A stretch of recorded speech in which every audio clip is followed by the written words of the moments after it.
Hey, we are here again. This is Metal Life Magazine. I am Karila here with Nita Strauss. Hi. How's it going, girl? I'm having so much fun. All right, and we're here promoting Hired Guns, the documentary. Yeah. All right, so let's talk about that. What documentaries have inspired you? Do you like watching documentaries? I'm actually a huge documentary person. I go on the documentary section of Netflix and watch all of that, like just about everything. I love learning about a different side of something that I'm into, or something I'm not even into. Like, I'm not super into wine, but there's a documentary I just watched about wine and wine tastings and stuff. I was like, whoa, you come out there knowing something, Yeah. So it's a cool thing, and I think this film is really important because everybody knows who Pink is, everybody knows who Billy Joel is, or but not everybody knows what we do to make all those concerts happen. So it's a great thing for fans, to get to see what we do. Absolutely, and music documentaries are always inspiring because with the internet, there's so much to learn, and to consolidate it into a documentary and learn from the source is a wonderful thing. Absolutely, and there's a lot of people that have preconceived ideas about what it's like being on tour, what it's like,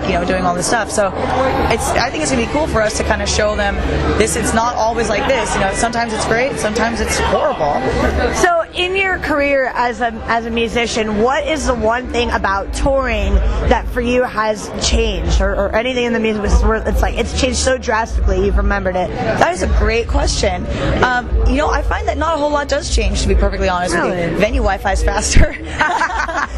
But it's funny. I started touring. No more Thomas guides for you. Exactly. Yeah, no more. I do remember touring in a van, when I was like 16, 17, looking up stuff on the Thomas guide, finding roads. I once drove my band 3 hours in the wrong direction, missed the show and everything. So I guess it's easier, sleeping on a bus now. But really, it's funny because I played in Minneapolis recently, and I went to the Mall of America, and I went there on my first tour ever when I was 15, and I hadn't been back since. So I was walking around, I was like, it's so weird that this place is still here.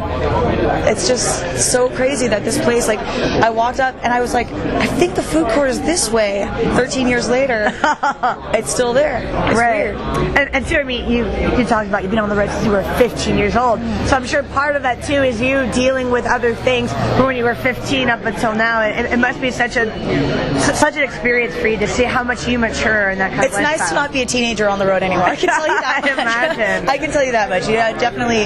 It's hard being a female on the road. It's even harder being a young female on the road. But I've been really lucky. People have always treated me with a lot of respect. And, absolutely. The only thing you can do is go out there and make sure your playing leaves no doubt. Yeah. People are always going to talk, but if your playing makes them doubt you, then you're never going to get out there. Just make sure you get out there, take no prisoners, leave no doubt, and then nobody give you a hard time. And I think one thing that's really interesting about the entire cast, including yourself, you did guitars for Jermaine Jackson, and one thing that this does is take each session artist out of their genre and consolidates everying. So you're really making everything universal, like music is one message. Yeah. And I think that's the overall. Versatility is key. I'm playing in Alice Cooper right now. I'm doing all this other stuff, and I was a shred kid from LA. I just grew up. I just wanted to play thrash metal. But now all of a sudden I've gotten thrown in these situations where I'm playing with orchestras, or I'm playing funk, or I'm playing straightforward rock like Alice, and it really helps you grow as a musician to not just limit yourself to one